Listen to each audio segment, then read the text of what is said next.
আজ বানাবো ম্যাগি মোমো। তোমাদের সামনে একটি নতুন রেসিপি নিয়ে চলে এসেছি। তো ম্যাগি মোমো করার জন্য কড়াই বসিয়ে নিয়েছি প্রথমে, তারপরে দিয়েছি জল, আর দিয়েছি পেঁয়াজ কুচি, রসুন কুচি, আর দিয়েছি লবণ, আর 2 প্যাকেট কেটে আমি ম্যাগিটা দিয়ে দিয়েছি। এরপর সেদ্ধ হয়ে যাবার পর মশলা দিয়ে মাখা মাখা করে নেব ম্যাগিটাকে। এরপর মোমো করার জন্য একটা বাটি নিয়েছি, তার মধ্যে দিয়ে দেবো কিছুটা ময়দা আর কিছুটা আটা, দুটোকে মিক্সিং করে নেব।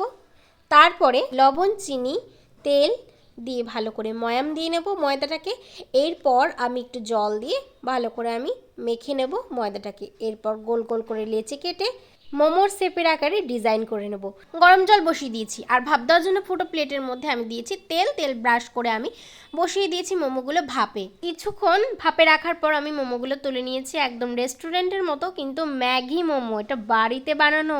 তোমরা কিন্তু চেষ্টা করে দেখো, আর লাইক কমেন্ট শেয়ার করতে বলো না, আমার কিন্তু খুব ভালোই লাগলো। Wow tasty.